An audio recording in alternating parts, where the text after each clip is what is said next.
이 시간 하나님께서 주시는 말씀은 열왕기상 18장 41절에서 46절까지의 말씀입니다. 구약 549면에 있습니다. 엘리야가 아합에게 이르되 올라가서 먹고 마시소서. 큰 비 소리가 있나이다. 아합이 먹고 마시러 올라가니라. 엘리야가 갈멜산 꼭대기로 올라가서 땅에 꿇어 엎드려 그의 얼굴을 무릎 사이에 놓고 그의 사환에게 이르되 올라가 바다 쪽을 바라보라. 그가 올라가 바라보고 말하되 아무것도 없나이다. 이르되 7번까지 다시 가라. 7번째 이르러서는 그가 말하되 바다에서 사람의 손만한 작은 구름이 일어나나이다. 이르되 올라가 아합에게 말하기를 비에 막히지 아니하도록 마차를 갖추고 내려가소서 하라 하니라. 조금의 구름과 바람이 일어나서 하늘이 캄캄해지며 큰 비가 내리는지라. 아합이 마차를 타고 이스라엘로 가니 여호와의 능력이 엘리야에게 임하매 그가 허리를 동이고 이스라엘로 들어가는 곳까지 아합 앞에서 달려갔더라. 아멘. 성경에 많은 약속에 대해서 기록이 되어져 있습니다. 어느 주석서에 찾아보니까 약속에 관한 이 이야기가 약속을 총 7만 개가 넘게 이 약속에 대해서 기록이 되어져 있다, 이렇게 말씀이 자료가 있었습니다. 하나님께서 각 사람에게 계획을 가지시고 그리고 그 사람을 사랑하시고 그 사람을 위해서 약속을 하시고 그리고 약속을 통해서 주시기를 원하신다는 사실입니다. 주의 뜻대로 그의 길로 행하고 그리고 그의 길대로 행할 때 이러한 복이 우리 모두에게 임하게 될 줄 믿습니다.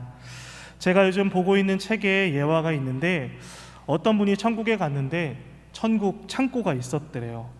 각 창고마다 얼마나 좋은 게 많은지 거기 보니까 자기가 이 땅에서 원하던 게 다 있었습니다.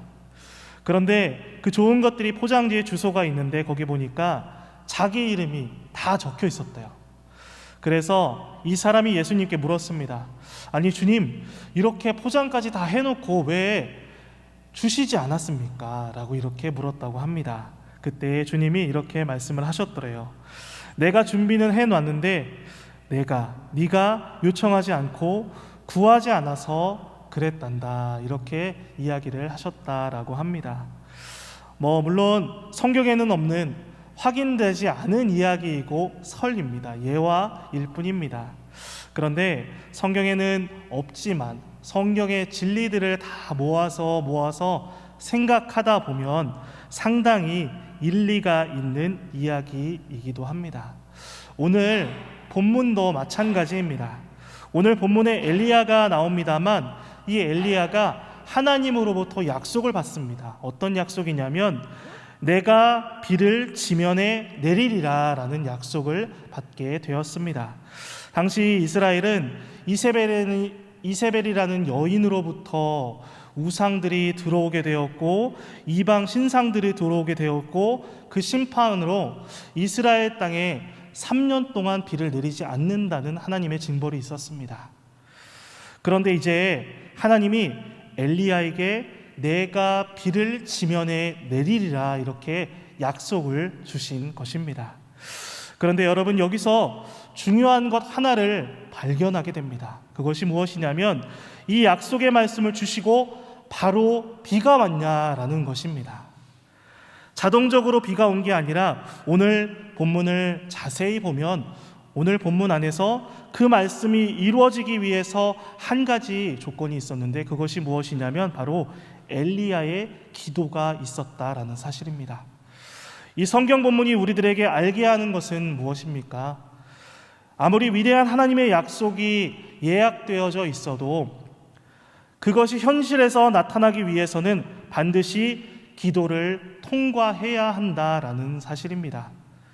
이것이 우리가 기도해야 되는 이유인 줄 믿으시기를 바랍니다. 오늘 사도행전 12장 4절부터 5절까지 말씀을 우리 읽어보도록 하겠습니다. 제가 4절, 우리 성도님들 5절 말씀을 읽도록 하겠습니다. 잡음에 옥에 가두어 군인 내식인 네페에게 맡겨 지키고 6월절 후에 백성 앞에 끌어내고자 하더라. 시작.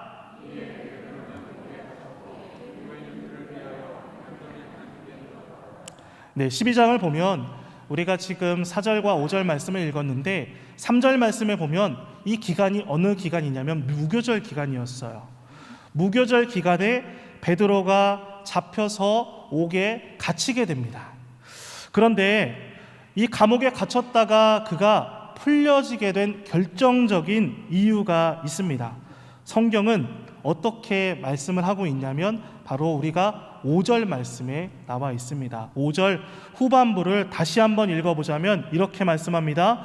교회는 그를 위하여 간절히 하나님께 기도하더라 라고 말씀을 하고 있습니다. 그러니까 베드로가 옥에서 나올 수 있었던 것이 누구의 기도였죠? 성도들의 기도가 있었기 때문이었습니다. 교회는 그를 위하여 간절히 기도했다라고 말씀을 하고 있는 것입니다.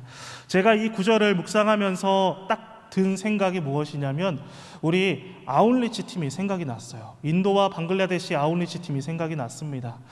11분의 사역자들 가운데 그분들만의 사역이라고 생각하시면 안 됩니다. 왜냐하면 우리 송현교회라는 이름을 가지고 그곳에서 열심히 사역을 하고 계시는 분들이기 때문에 이 말씀과 같이 우리가 기도로서 중보하고 응원해야 될 줄 믿습니다.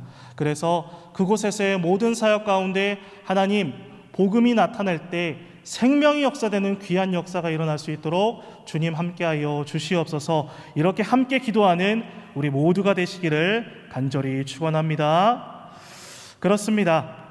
어려운 상황이었지만 사도들도 끌려가서 옥에 갇히고 베드로도 옥에 갇히는 그러한 상황 가운데 그들은 기도의 끈을 놓지 않았습니다.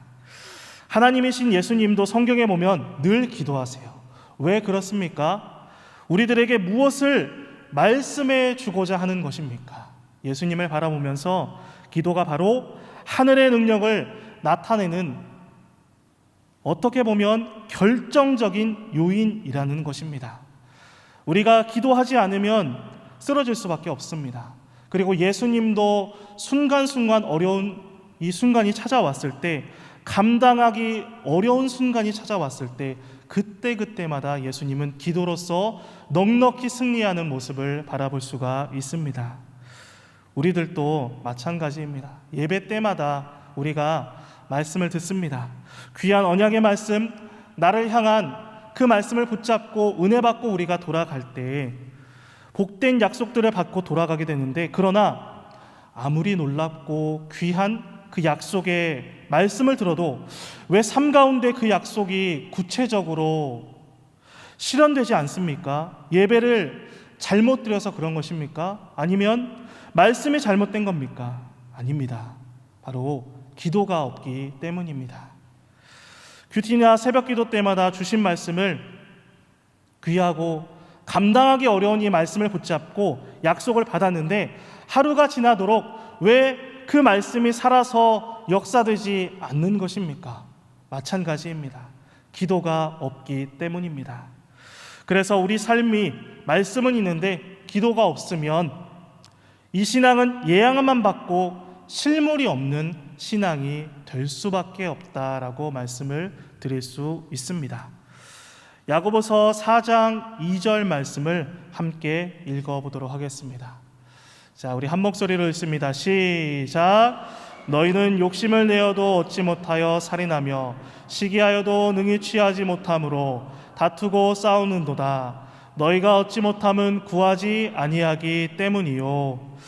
그렇습니다. 그래서 중요한 게 뭐냐면 바로 우리의 말씀의 응답을 구체적으로 만들어주는 것이 바로 기도다라는 것입니다. 우리 성도님들이 오늘 이 말씀으로 도전을 받게 되시기를 바랍니다. 매 예배를 통하여서 은혜를 받고 말씀을 가지고 우리가 삶의 처소로 돌아갑니다. 그 삶의 처소에서 우리가 살아갈 때 어떻게 살아가야 됩니까? 매 순간순간마다 기도하는 마음으로 살아가야 된다라는 것입니다. 하나님이 비를 내리겠다고 하셔놓고 엘리야에게 기도를 시키신 이유가 무엇입니까? 바로 우리 성도님들도 마찬가지로 오늘 주일에 주님이 우리에게 여기에 왜 모이게 하셨습니까? 기도를 시키시는 것입니다. 일주일 살아갈 힘을 얻고 우리가 말씀을 얻었다면 이제 그 말씀을 가지고 기도하라 말씀하시는 것입니다. 그리고 그렇게 기도하라라고 말씀하시는 이유는 무엇입니까? 바로 주시려고 하시는 것입니다. 아까 맨 처음에 도입에 제가 예화 하나를 말씀을 드렸잖아요. 그 예화처럼 준비된 것들이 너무나도 많다라는 거예요. 하나님께서 다 미리 준비해 놓으셨고, 우리를 위해서 준비해 놓으셨고, 우리가 기도만 하면 하나님께서 주시려고 기다리고 계신데 우리가 구하지 않기 때문에 그것을 주시지 못한다라고 말씀하고 있는 것입니다. 이번 주간에, 이번 일주일 동안에 여러분들이 이 주님의 언약을 가지고 있다면, 주님의 응답을, 이 소망을 하고 있다면 기도함으로 그 응답의 현실을 보게 될 줄 믿으시기를 바랍니다. 그러면 우리가 어떻게 기도해야 될까요? 우리 42절 말씀입니다. 42절, 자, 우리 한 목소리로 읽습니다. 아합이 먹고 마시러 올라가니라. 엘리야가 갈멜산 꼭대기로 올라가서 땅에 꿇어 엎드려 그의 얼굴을 무릎 사이에 넣고, 오늘 엘리야는 먼저 기도하기 위해서 그가 택한 장소가 있었습니다. 어디입니까? 오늘 말씀해 보니까 갈멜산 꼭대기로 올라갔다라고 말씀을 하고 있습니다. 엘리야가 항상 하나님의 얼굴을 대면하는 장소가 바로 여기였습니다. 갈멜산 꼭대기. 그의 기도의 구체적인 현장이었습니다. 여러분, 기도의 장소가 있으십니까? 지금 엘리야가 갈멜산 꼭대기에서 하나님을 만났던 것처럼 우리에게 기도의 처소, 기도의 장소가 있으십니까? 구체적인 기도를 하는 사람은 구체적인 기도의 장소가 있습니다. 예수님도 하나님과 대면하는 자리가 있었습니다. 그곳이 어디입니까? 바로 겟세마네 동산입니다. 그 동산에서 정말 모든 땀이 피처럼 쏟아질 정도로 예수님께서 기도하셨습니다. 베드로와 요한도 제9시 기도 시간만 되면 꼭 성전에 올라갔다라고 말씀합니다. 그리고 바울도 기도하는 곳에 가다가 귀신 들린 사람을 만나요. 그리고 그 사람을 만났다고 하고 기도처를 찾다가 여인들을 만났다라고 이렇게 성경 본문이 기록되어져 있습니다. 그러니까 바울도 대충 기도한 것이 아니라 바로 기도하는 자리가 있었다라는 것입니다. 그 기도의 장소가 있었으며 하나님을 대면하여 아는 곳이 있었다라고 말씀하는 것입니다. 아브라함도 항상 베델로 올라갑니다. 창세기에 보시면 베델로 올라가서 단을 쌓고 주님의 이름을 불렀다라고 기록이 되어져 있습니다. 야곱을 볼까요? 야곱은 그 아들 아브라함에게, 이삭에게 내려져오는 그 믿음의 유산을 받았습니다. 믿음의 유산을 받아서 그가 인생에 정말 어려운 위기의 순간이 찾아왔을 때 바로 이와 같이 말을 합니다. 우리가 베델로 올라가자라고 말을 합니다. 여러분, 베델이 어떠한 장소였죠? 기도하는 자리였습니다.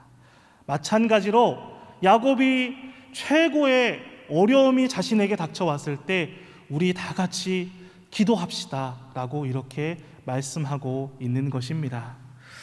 보통 제가 성도님들을 만나서 물어볼 때 기도하십니까? 라고 이렇게 물어보면 성도님들이 기도한다라고 말씀을 하세요. 그리고 기도하기 위해서 노력합니다 이렇게 말씀을 합니다.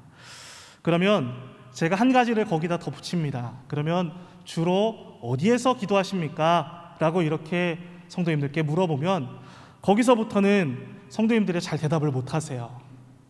제가 성도님들에게 마음을 어렵게 하고자 하는 질문이 아니라 중요한 것은 우리에게 그 명확한 구체적인 기도의 장소가 있어야 된다라는 것입니다. 야곱이 베델로 올라가자 이야기를 했던 것처럼, 엘리야가 갈멜산 꼭대기에서 하나님을 만났던 것처럼, 예수님이 겟세마네 동산에서 곱게 기도하셨던 것처럼 우리에게도 그러한 처소가 있어야 된다라는 것입니다. 물론 우리가 운전하면서 할 수도 있고 차 타고 밥 먹으면서도 기도를 할 수 있습니다. 이것을 화살 기도라고 말씀을 합니다. 생각났을 때마다 기도하는 것, 이것을 화살 기도라고 하는데, 그러나 지금은 그런 것을 말하는 것이 아니라 내가 정말 주님과 1대1로 만나서 대면하여서 기도할 수 있는 자리가 있는지에 대해서 말하는 것입니다. 성경은 말씀하는 것입니다. 우리가 하루 중에 특별히 하나님과 만나서 대면하는 장소가 필요하고 그곳을 계속해서 우리가 유지시켜 나가는 것이 신앙을 유지시켜 나가는 것이다 라고 말씀하고 있는 것입니다. 오늘 엘리야는 누구에게도 방해받지 않는 장소가 있었습니다. 그것이 바로 갈멜산 꼭대기, 아무에게도 방해받지 않고 하나님께 무릎 꿇었습니다. 그리고 아까 성경 말씀에 보니까 두 무릎 사이로 얼굴을 넣는다라고 했습니다. 바로 무릎 꿇어서 하나님께 엎드리는 것입니다. 그 자세로 하나님께 기도하는 거예요. 간절히 하나님께 기도하는 것입니다. 조용한 곳에 올라가서 기도하는 것입니다. 그러면 그때 하나님께서 엘리야를 만나 주신다는 사실입니다. 할렐루야. 정말 내가 기도의 사람으로 하늘의 약속들을 내 것으로 만들기 위한 그 기도의 장소가 필요한 것입니다. 여러분에게도 베델이 있습니까? 왜 평생 기도하는 것 같은데 약속을 하나도 얻지 못합니까? 바로 내 베델이 없기 때문입니다. 나의 갈멜산 꼭대기가 없기 때문입니다. 우리 삶에 베델이 있어야 됩니다. 주님 안에서 권면드립니다. 우리가 이번 주 그 베델의 은혜가 회복되고 기도의 처소에서 무릎 꿇는 우리 모두가 되기를 간절히 소망합니다. 우리 43절 말씀입니다. 우리 43절 말씀 한 목소리로 읽겠습니다. 그의 사환에게 이르되 올라가 바다 쪽을 바라보라. 그가 올라가 바라보고 말하되 아무것도 없나이다. 이르되 7번까지 다시 가라. 아멘. 두 번째로 중요한 것은 무엇이냐면 바로 끊임없는 기도를 해야 된다라는 사실입니다. 오늘 본문에도 보니까 사환에게 바다 쪽을 바라보면서 구름을 보게 하는데 7번 가라라고 이야기를 하는 것입니다. 여기에서 정확히 7번을 가라라고 하는 것은 아닙니다. 그만큼 계속해서 그곳으로 가보아라 라고 말씀하고 있는 것입니다. 기도에 있어서 제일 어려운 것이 우리 성도님들 생각할 때 무엇이라고 생각이 됩니까? 바로 기다림이에요. 그렇죠? 정말 열심히 간절히 기도한다고 기도했는데 하나님의 음성이 들리지 않을 때 정말 마음이 어려워질 때가 있습니다. 그리고 나는 정말 지금 당장 이 순간 이 응답을 받아야 되는데 하나님이 침묵을 시키실 때가 있다라는 것입니다. 그 기다림, 이것이 정말 어렵습니다. 우리는 항상 우리의 기도가 당장 이루어지기를 원하거든요. 내가 기도했을 때 즉각적으로 하나님께서 그 기도를 들어주셨으면 좋겠어요. 그러나 이것을 꼭 기억하게 되시기를 바랍니다. 하나님의 시계는 우리에게 맞춰지지 않습니다. 하나님의 시간이 흘러가는 거예요. 하나님의 그 카이로스의 시간이 흘러감에 따라서 우리는 그 안에 속해 있는 존재들이지 그 시간을 우리가 바꾸거나 할 수 없다라는 것입니다. 그래서 7번까지 가야 하고 17번이라도 가야 하고 70번이라도 우리가 가서 그곳을 봐야 되는 것입니다. 그러나 우리가 그 과정을 통해서 배우게 되는 것이 있습니다. 어떠한 것을 배웁니까? 인내하는 법을 배웁니다. 그리고 내 삶을 바라보게 됩니다. 내 자신을 돌아보게 됩니다. 그것을 통하여서 믿음이 부족했던 것도 새롭게 보게 하고 덮여있던 더러운 죄악도 보게 하세요. 그리고 숨어있던 나의 교만도 끄집어내어지는 것도 하나님께서 보게 하십니다. 이 기다림이라는 시간을 통하여서 이것이 다 이 과정을 통하여서 우리가 발견하게 되더라라는 것입니다. 다시 한번 꼭 기억하시기를 바랍니다. 여러분, 하나님은 결코 늦지 않으십니다. 할렐루야. 하나님은 언제나 정확하고 완벽하신 분이세요. 하나님의 시계는 정확하지만 어떻게 보면 내가 조급할 뿐이에요.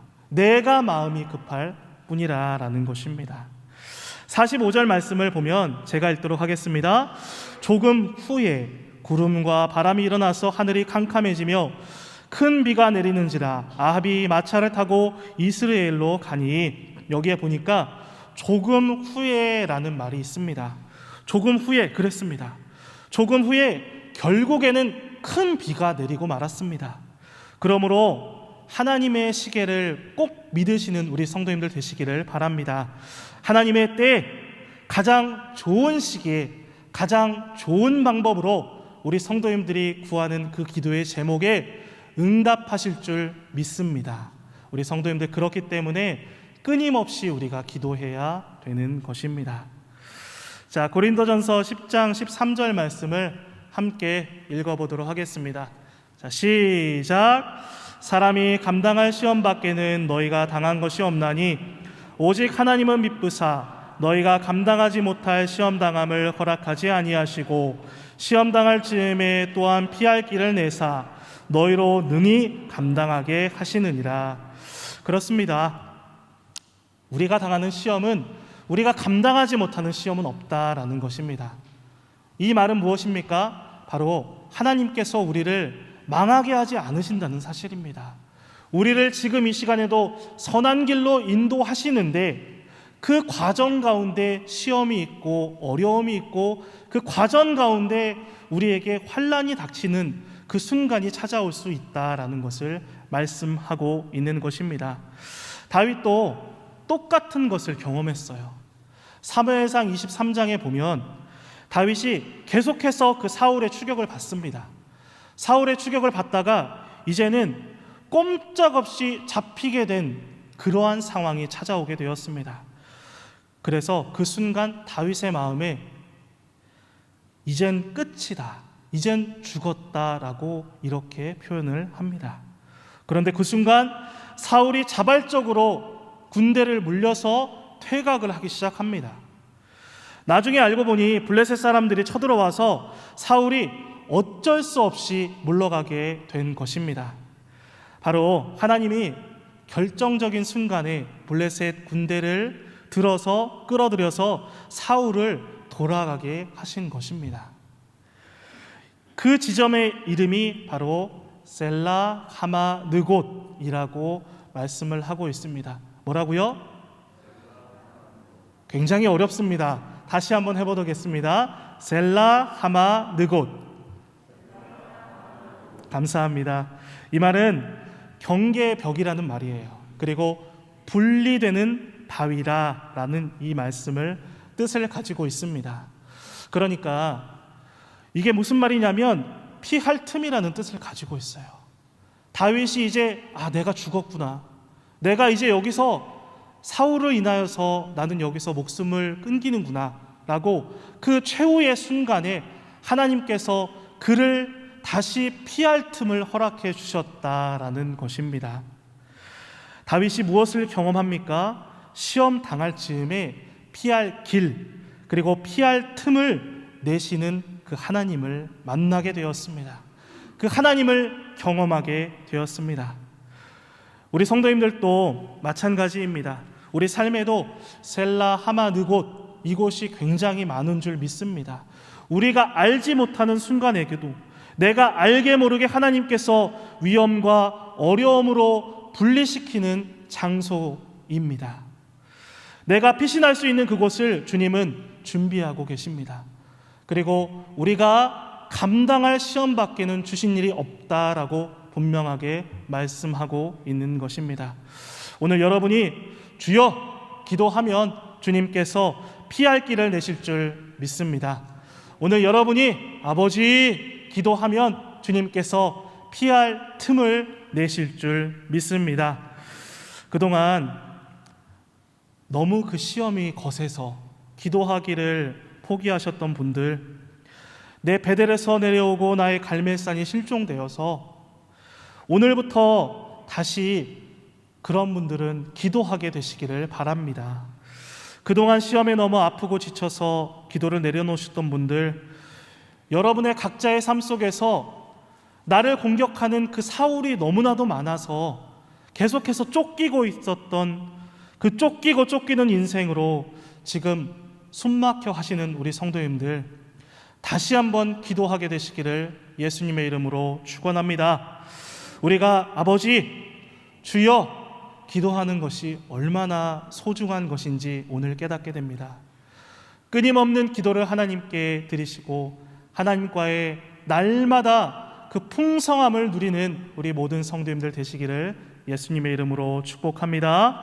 믿는 자에게 능치 못함이 없음을 믿고 그렇게 행동하며 살아가는 우리 송년의 모든 가족, 우리 모든 성도님들 되시기를 예수님의 이름으로 간절히 축원합니다.